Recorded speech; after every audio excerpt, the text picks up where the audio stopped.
Hey, Grace and Glory. Hey, family out there. I just wanted to update you on where our church is at with these new guidelines that have come out this week. Just wanted to say for churches that thankfully the guidelines aren't that much different. For the most part, they've all stayed the same, and we've already been following the guidelines and working with local representatives to make sure we keep our services as safe as possible for those that choose to meet in person with us. So there's one notable exception on the new set of guidelines and restrictions for social distancing for church gatherings, and that is that they're asking us to not have congregational singing. So all the other regulations we were already following, like wearing masks the whole time and sitting 6 feet apart, and having your singers wear masks when they perform.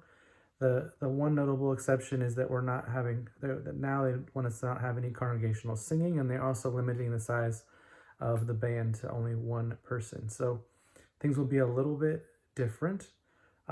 This will affect how we do worship online and in person. And I think for a lot of us, this is going to come as heartbreaking to us, frustrating. I know depending on where we're coming from, we have probably different feelings about it. But I just kind of want to make sure to remind us to get back to the heart of it, that while it's true that we're being asked to basically limit our freedom, and that's hard for us as Americans to do. As a church, we're choosing to go along with this, and we're choosing to exercise. We recognize that we do have the choice to follow those guidelines or not. And we're choosing to follow the guidelines, to exercise our freedom. We're choosing to do that, and we think that's actually the biblical response for a number of reasons. First off, that the heart of the way we live our life is to love people like Jesus Christ. So keeping people safe is a loving thing to do. Doing everything we can. And then on top of it, I know some people would say, well, weren't we already keeping people safe? Well, the Bible also clearly commands us to honor our government, and we should do that unless the government's asking us to do something sinful.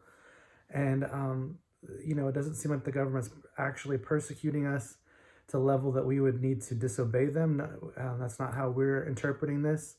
And so we are choosing to obey our government. The Bible commands us multiple times to obey your governing authorities. And so I know some would maybe respond saying, well, the Bible commands us to sing, and they're asking us to not sing.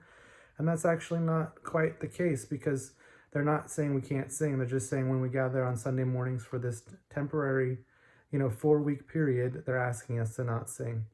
So, and the Bible doesn't command us to sing every single time we gather together.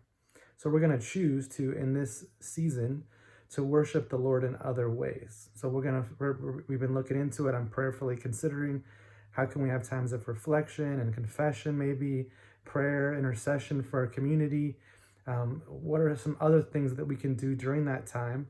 And we can obviously keep singing in our hearts. And I hope you sing out loud to your heart's content in your cars, at your houses. So if you have more questions about that, feel free to reach out to me. As usual, just remember, I love you guys.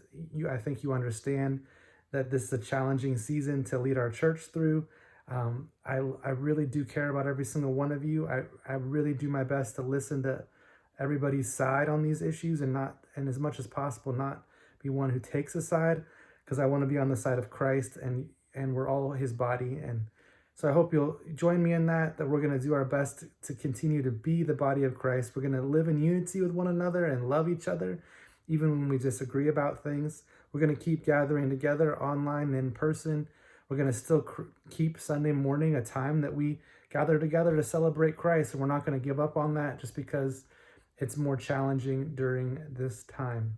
Let's remember all the other ways that we get to serve the Lord still, and reaching out to our neighbors and being good news to our community, and connecting with one another online and through phone calls, through different means that we have to connect, all kinds of different ways. Let's stay connected. Let's stay loving each other. Let's find ways through the gospel of Jesus Christ to stay positive and encouraging in a time when our world needs to see a people who have hope that goes beyond the grave that goes beyond all the challenges that we're facing. So love you guys. I'll be praying for you, and I'll see you guys online and in person on Sunday morning.